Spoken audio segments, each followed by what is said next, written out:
A lot of you who watch my channel know Oliver, who has the Semi-Ogog channel. Many of you probably even came from his channel to this channel. So something that you might have noticed that he picks up on this weird pattern that you see in American political commentary that he brings up, and he really galls him.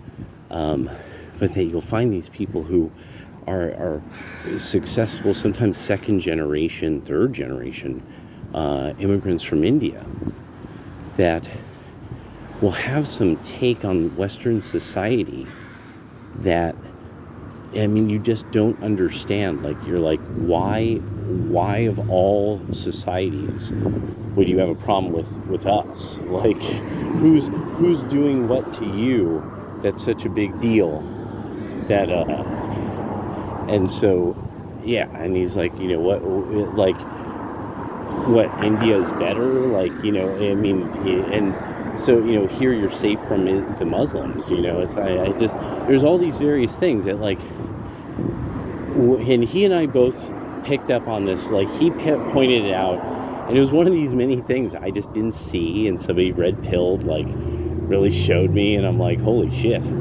I gotta admit, I've seen this a lot, though. So then, at around that time, I'm collecting books from, like, the Rosicrucians. You read enough about the Rosicrucians, at some point they have you reading the writings of some Vedanta guru and chanting Om. You read enough about the Freemasons, at some point there's some great degree they have, and the magic word of it is Om, which is the same as all these other magic words that all the religions say from time immemorial, blah blah blah, and super secret. And so more and more I started to find that as I would look into anything, even into astrology, I started to, like, look, I'm like, okay, let me just poke around, let me see what falls off the shelf.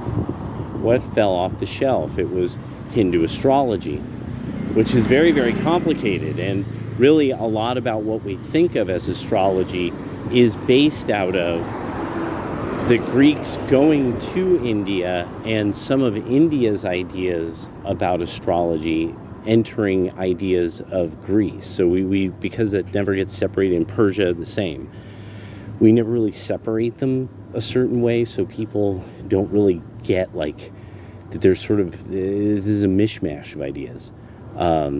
Yeah, and so yeah, it's a mishmash of ideas. And so what, and that really, seeing things in the stars and such, like, the idea really is that it's a type of Gnostic wisdom. So the political Gnosticism, that facts end up not mattering at a certain point, figures and metrics end up not mattering at a certain point, that you have a subject where you have a critical problem, such as, okay, you're saying the climate's warming, the poles are melting more and more all the time, then why am I looking at records of this and that's not true when it comes to the poles melting? And then if so, why are there all these shallow islands that everyone's aware of up and down the American coast? And then there's, you know, such things like, even like, you know, Britain and the Isle of Man and such, and it's like, why are they still there consistently? And so, you know, but then it becomes this kind of Gnostic wisdom of science, Gnostic scienceology or something, that they got to be right. And so one of the things that you get is, where do you get these wildly anti-West socialist people of Indian descent in the West, and then sort of this weird, almost religion of both the environment and kind of almost everything that's anti-capitalist, anti-consumer, anti-Christian, you know, like, where is this coming from?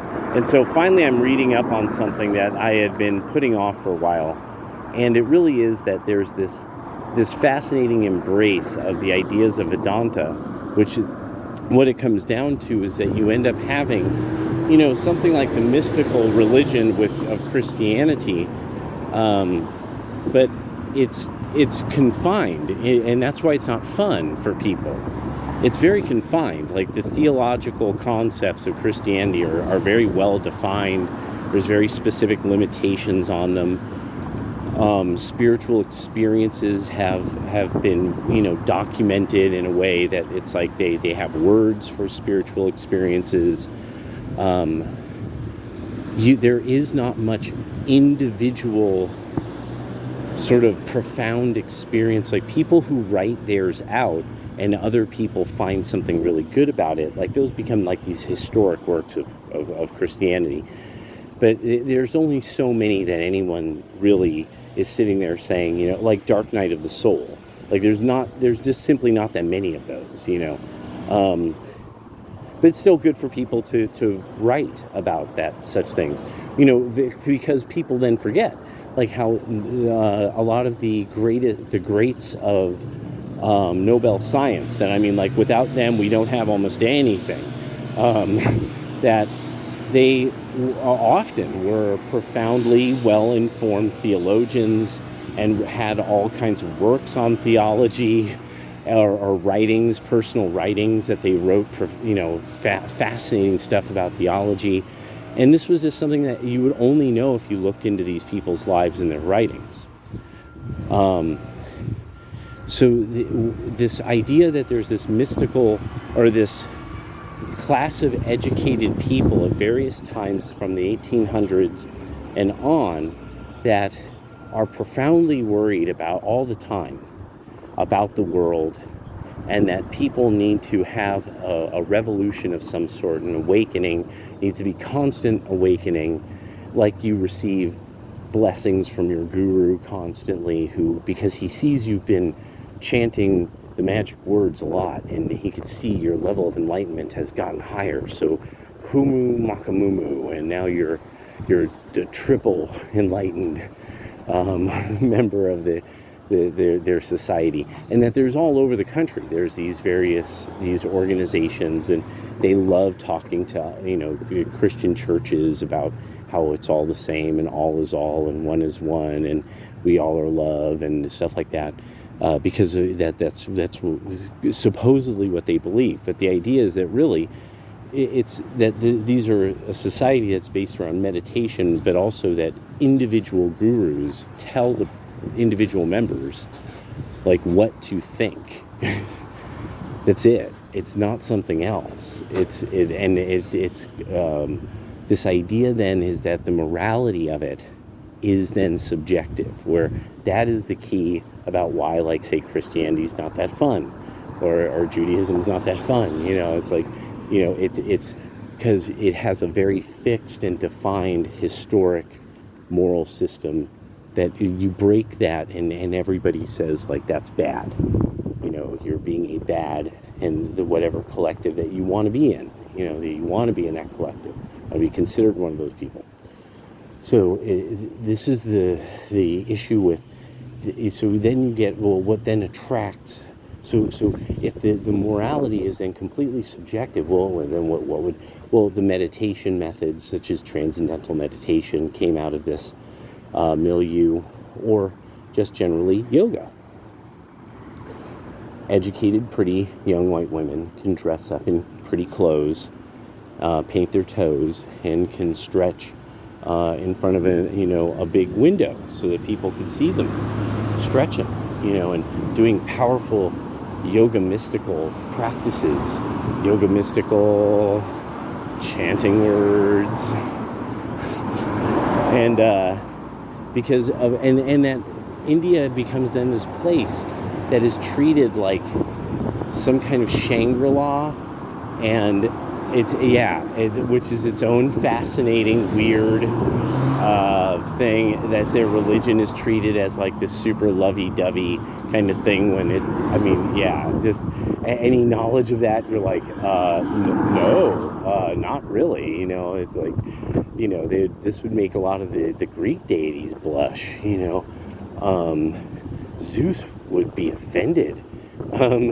So, Aphrodite would never visit that neighborhood. And so I find it interesting how often the truth being subjective, so that when you have somebody dead to rights and you're talking about how, no, factually you are not correct about your assertions about crime and poverty, and that what you end up getting is this person who kind of goes into a weird sort of goofball state as they look at you with crazy eyes,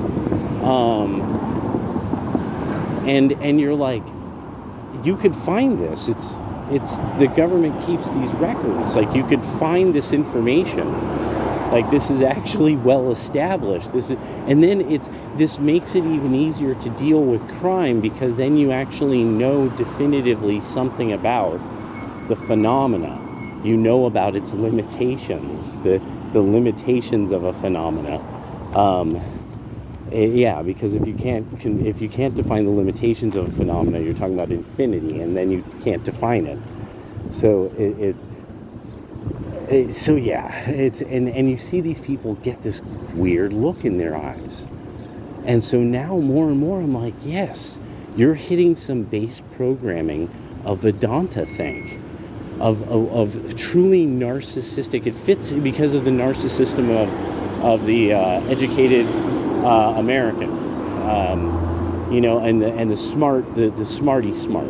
Somebody they're not, that they're physically not big white man. They're not that kind of person. They're a smarty.